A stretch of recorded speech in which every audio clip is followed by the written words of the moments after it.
بسم اللہ الرحمن الرحیم۔ دوستو السلام علیکم۔ آج ہم آپ کو بتائیں گے خواجہ غریب نواز رحمۃ اللہ علیہ کی زندگی اور کرامات۔ آپ 14 رجب 536 ہجری بمطابق 1141 عیسوی یا بروز پیر 14 رجب 530 ہجری مطابق 1135 عیسوی کو جنوبی ایران کے علاقے سیستان آپ ایران میں خراسان کے نزدیک سنجر نامی گاؤں کے ایک امیر گھرانے میں پیدا ہوئے۔ محی الدین کا بچپن میں نام حسن تھا۔ آپ نسلی اعتبار سے نجیب الطرفین صحیح النسب سید تھے۔ آپ کا شجرہ علی ابن ابی طالب سے جا ملتا ہے۔ آپ کے والد سید غیاث الدین امیر تاجر اور بااثر تھے۔ السید غیاث الدین صاحب ثروت ہونے کے ساتھ ساتھ ایک عابد و زاہد شخص بھی تھے۔ دولت کی فراوانی کے باوجود محی الدین چشتی بچپن سے ہی بہت قناعت پسند تھے۔ محی الدین کی والدہ کا اسم گرامی بی بی سیدہ ماء نور ہے۔ آپ نے ابتدائی تعلیم اپنے والد ماجد سے حاصل کی اور اس کے بعد حفظ قرآن پاک کی تکمیل فرمائی۔ بعد اس کی ابھی تعلیم آگے جاری تھی کہ جب آپ کی عمر 15 سال تھی والدہ کا سایہ سر سے اٹھ گیا۔ ایسے لمحات میں آپ کی والدہ سیدہ بی بی نور نے بڑی استقامت کا ثبوت دیا اور بڑے حوصلے کے ساتھ بیٹے کو سمجھایا اور کہا، فرزند، زندگی کے سفر میں ہر مسافر کو تنہائی کی اذیتوں سے گزرنا پڑتا ہے۔ اگر تم ابھی سے اپنی تکلیفوں کا ماتم کرنے بیٹھ گئے تو زندگی کے دشوار گزار راستے کیسے طے کرو گے؟ تمہاری والد کا ایک ہی خواب تھا کہ ان کا بیٹا علم و فضل میں کمال حاصل کرے، چنانچہ تمہیں اپنی تمام تر صلاحیتیں تعلیم کے حصول کے لیے ہی صرف کر دینی چاہیے۔ مادر گرامی کی تسلیوں سے سید خواجہ محی الدین چشتی کی طبیعت سنبھل گئی اور آپ زیادہ شوق سے علم حاصل کرنے لگے، مگر سکون و راحت کی یہ مہلت بھی زیادہ طویل نہ تھی۔ مشکل سے 1 سال ہی گزرا ہوگا کہ آپ کی والدہ سیدہ بی بی نور بھی خالق حقیقی سے جا ملی۔ اب سید خواجہ محی الدین چشتی اس دنیا میں اکیلے رہ گئے۔ کم سنی میں آپ نے ابتدائی تعلیم اپنے والد محمد غیاث الدین سے حاصل کی، جو اس دور میں رواج ہوا کرتا تھا۔ والد ماجد کے وصال سے حفظ قرآن کی تکمیل فرمائی۔ والد ماجد اور والدہ کے وصال کے بعد گھریلو ذمہ داری کی وجہ سے باغ کی دیکھ بھالی فرما رہے۔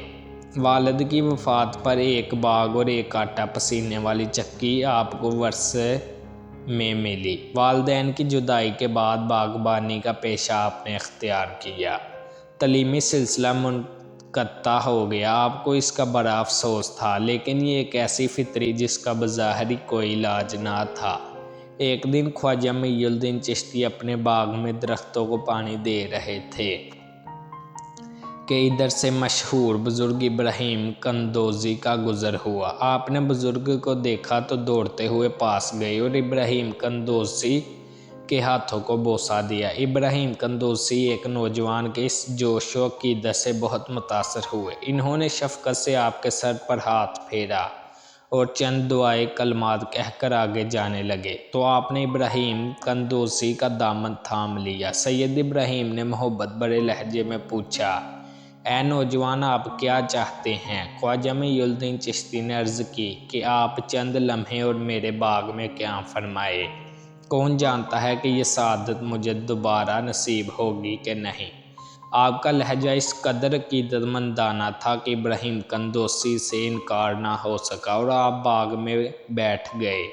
پھر چند لمحوں بعد انگوروں سے بھرے ہوئے 2 طباق محی الدین چشتی نے ابراہیم قندوزی کے سامنے رکھ دی اور خود دست بستہ کھڑے ہو گئے۔ ابراہیم قندوزی نے اپنے پیرہن میں ہاتھ ڈال کر جیب سے روٹی کا ایک خشک ٹکڑا نکال کر محی الدین کی طرف بڑھایا اور فرمایا، وہ تیری مہمان نوازی تھی، یہ فقیر کی دعوت ہے۔ اس کے بعد نے وہ باغ فروخت فرما کر اس کی رقم کو غربا و مساکین میں تقسیم فرما دیا۔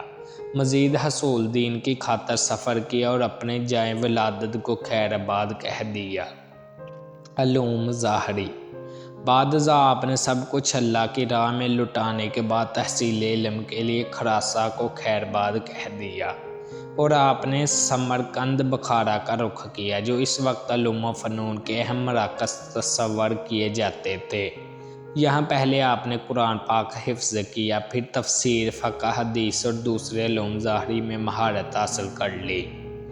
علوم باطنی: علوم ظاہری کی تکمیل کے بعد آپ نے مرشد کامل کی تلاش میں عراق کا رخ کیا۔ اپنے زمانے کی مشہور بزرگ خواجہ عثمان ہرونی کی خدمت میں آئے۔ خواجہ محی الدین چشتی اپنے مرشد کی خدمت میں تقریباً 2.5 سال رہے۔ آپ پیر و مرشد کی خدمت کے لیے ساری رات جاگتے رہتے کہ مرشد کو کسی چیز کی ضرورت نہ پڑے۔ سرور کائنات کے روضہ اقدس کی حاضری ہوئی۔ سید عثمان ہرونی نے حضرت خواجہ محی الدین چشتی کو حکم دیا، محی الدین آقا کائنات کے حضور سلام پیش کرو۔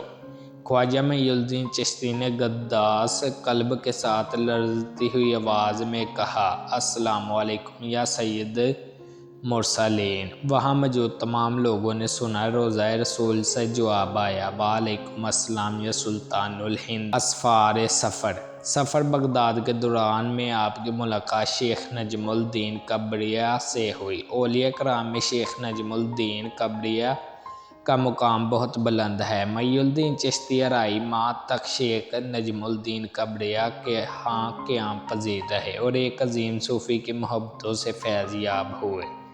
اس کے بعد محی الدین چشتی بغداد میں شیخ عبدالقادر جیلانی کی خدمت میں حاضر ہوئے۔ کچھ عرصہ یہاں قیام کیا، پھر آپ تبریز تشریف لے گئے اور وہاں خواجہ ابو سعید تبریزی سے فیض حاصل کیا۔ ابو سعید تبریزی کو تصوف کی دنیا میں ہمہ گیر شہرت حاصل ہے۔ چند دن یہاں گزارنے کے بعد آپ اصفہان تشریف لے گئے۔ وہاں مشہور بزرگ شیخ محمود اصفہانی کی محبت سے فیض یاب ہوئے۔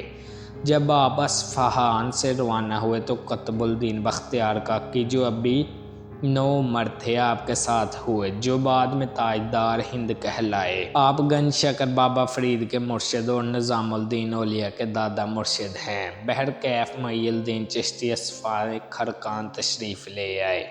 یہاں آپ نے 2 سال وعظ فرمایا اور ہزاروں انسانوں کو راہ راست پر لائے۔ پھر ایران کے شہر استراباد تشریف لے آئے۔ ان دنوں وہاں ایک مرد کامل سید شیخ ناصر الدین قیام پذیر تھے، جن کا 2 واسطوں سے سلسلہ بایزیدی بسطامی سے جا ملتا ہے۔ چند ماہ یہاں سید شیخ ناصر الدین سے روحانی فیض حاصل کیا، پھر ہر رات کا قصد کیا۔ یہ شہر ایرانی سرحد کے قریب افغانستان میں واقع ہے۔ یہاں خواجہ عبداللہ انصاری کے مزار مبارک پر آپ کا قیام تھا۔ بہت جلد سارے شہر میں آپ کے چرچے ہونے لگے۔ جب بات حد سے بڑھ گئی اور خلق خدا کی ہر لمحے حاضری کی وجہ سے وظائف اور عبادت الہی میں فرق پڑنے لگا تو آپ ہر رات کو خیر باد کہہ کر سبزوار تشریف لے گئے۔ دعوت و تبلیغ: سلسلہ چشتیہ ہندوستان میں آپ ہی سے پھیلا اور ہندوستان میں 90 لاکھ آدمی آپ کے ہاتھ پر اسلام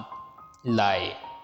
ایک روایت کے مطابق تاریخ وفات 6 رجب 627 ہجری بمطابق 661 ہجری 1230 عیسوی ہے۔ آپ 97 سال حیات رہے، جبکہ دوسری روایت میں 103 سال کی عمر میں آپ کا وصال ہوا۔ 633 ہجری 1229 عیسوی میں اجمیر میں ہوا۔ تو دوستو یہ تھی ویڈیو۔ اگر ویڈیو اچھی لگی تو ویڈیو کو لائک کر کے ہمارے چینل کو ضرور سبسکرائب کریں۔ ہماری ایسی ہی ویڈیو دیکھنے کے لیے اللہ حافظ۔